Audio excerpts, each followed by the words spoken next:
Horror may be the most powerful genre there is. You'll never hear anyone recommend against a comedy movie on the grounds that it's too funny, or that a romance movie is too romantic. But you will hear people telling you that a horror movie is too scary.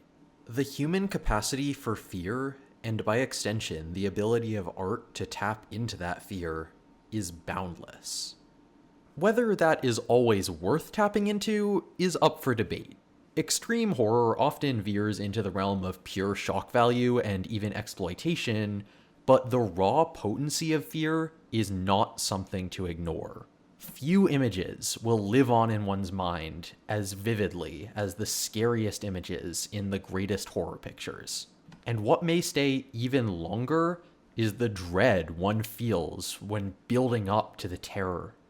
And beyond the visceral thrills themselves, perhaps no other genre is as consistently effective at weaving meaningful subtext into wildly entertaining subject matter. Every fear people have felt, social paranoia, fear of sexuality and reproduction, fear of surveillance, existential dread of God and the cosmos, familial and generational strife, grief, sorrow, anxiety, the burden of empathy, and pure rage. Nearly everything humans can ever and have ever dreaded, no matter how abstract, can be made tangible, simultaneously more digestible and more imposing when personified in effective horror. Horror stokes the imagination just as well as any artistic tradition. In fact, you could argue that in today's artistic and media landscape, horror is the best genre at stoking creativity. Horror is the only film genre that consistently spawns popular hits made from completely original stories on a modest budget. Many of the most impressive talents in cinema, in the past all the way up to the present day, got their start in horror. The same goes for video games as well. Horror is among the most popular genres among indie game developers.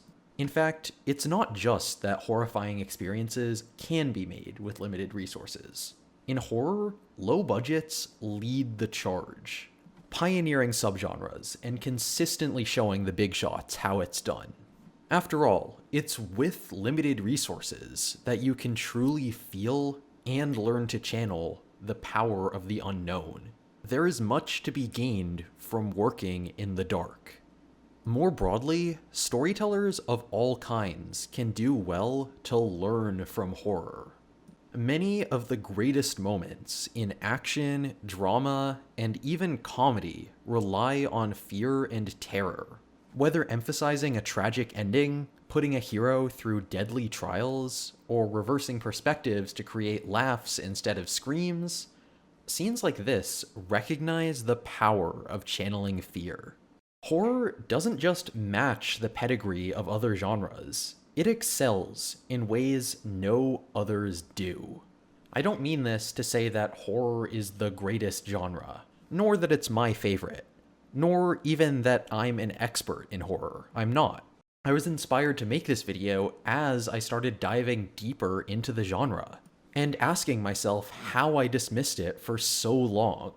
Because horror still doesn't get the credit it deserves. Horror has a bad reputation that's stuck with it for a very long time.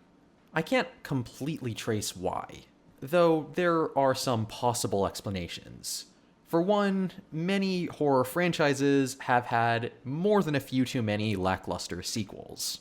But it's hard to argue this is a problem specific to horror when all of entertainment is so awash in IP recycling. There's also perhaps the claim that horror only evokes a single emotion, that being fear. But I beg to differ. Even the most basic popcorn horror does evoke multiple emotions when executed well. Whether that being curiosity of the unknown alongside dread, sadness over character death, and relief when it's finally over. Sure, a work may need to center on fear to truly be called horror, But the same is true for most works of art. Even many of the greatest masterpieces clearly revolve around a single emotion. It's just a matter of how deeply you can capture it. And finally, there is the claim that horror is lacking in mass appeal. That feeling dread and the shock of gruesome imagery is just not something that everyone wants to experience. That may be true, but no art should be for everyone. And much of the most acclaimed art demonstrably is not. When it comes to the status of horror fiction, the tide is definitely shifting, but not completely. Lots of horror movies get great reviews these days.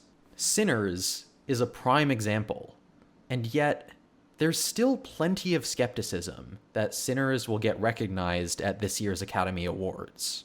And indeed, many films that very much deserved recognition were all but ignored, even in the very recent past. The most praised works of horror fiction are often spared the label, or given a pretentious subcategory like elevated horror. They're treated as transcending the genre rather than exemplifying it. There is no need for such dismissiveness. Horror is one of the great artistic traditions that lives with us today, and this video exists to help dispel the idea that it's anything but that. Thank you for watching. Happy Halloween.